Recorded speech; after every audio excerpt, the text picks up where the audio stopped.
বাহিৰৰ পৰা আহি মাকলৈ ফোন লগালে সন্ধ্যাই। মাকৰ মাত এতিয়াও আৱেগিক হৈয়ে আছিল। তাইৰো চকুৰো ভৰি আহিছিল যদিও উমান নিদিলে তাই। সঁচাই ঘৰত মকৰা এটা দেখিলেও মা ঐ বুলি চিঞৰা সন্ধ্যাই আজি চকু পানী লুকুৱাবও পৰা হ'ল।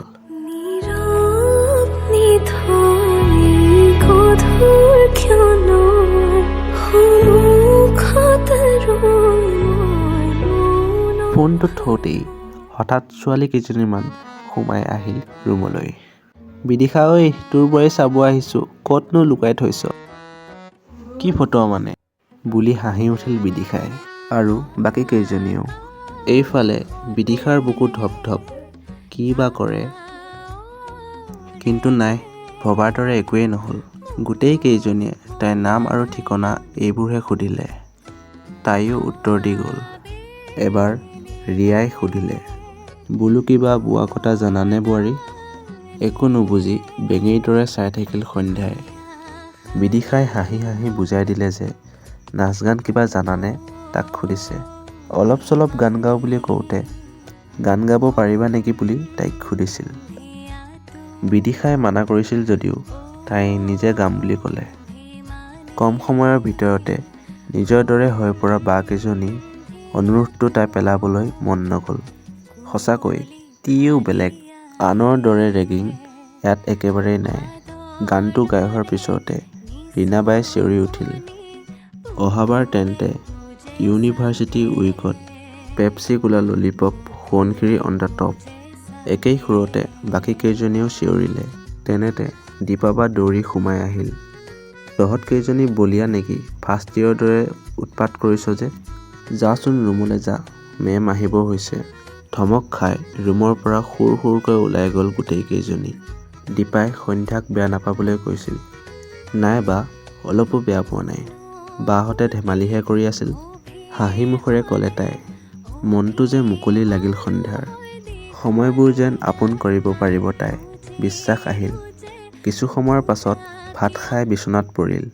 ৰাতিপুৱা 5টা ডিপাৰ্টমেণ্টেৰে গঠিত প্ৰকাণ্ড বিল্ডিংটোৰ সন্মুখত ৰৈ থৰ লাগি চাই আছিল সন্ধ্যাই।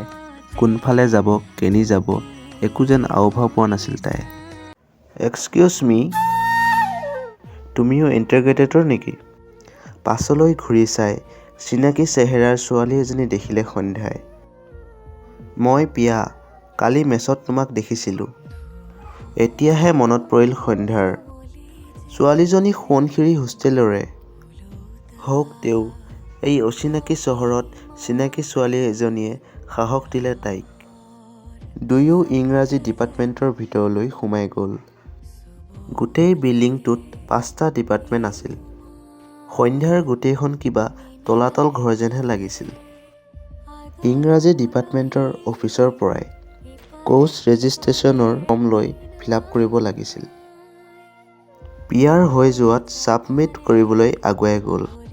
সন্ধ্যাৰ লিখা হোৱাত ৰুমটোৰ পৰা ওলাই আহি অফিচত ছাবমিট কৰিবলৈ লাইনটোত ৰৈছিল।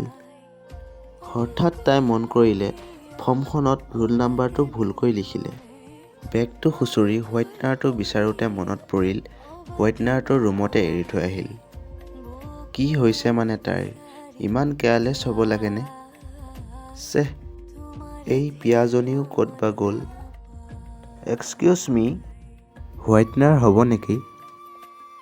লাজমান কাটি তাইতকৈ লাইনত আগত থকা ল'ৰাজনক সুধিলে তাই।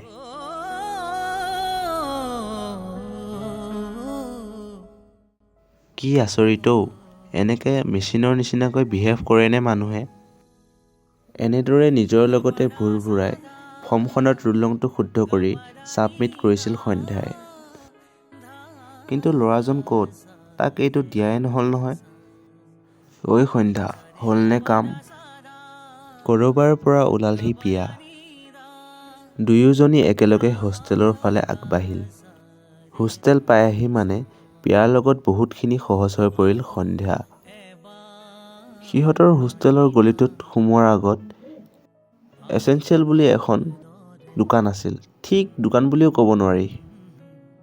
কাৰোবাৰ বাবে আড্ডাৰ থলী আৰু কাৰোবাৰ বাবে জিৰণিৰ থলী। আদি নানান সংজ্ঞা এচেঞ্চিয়েলৰ।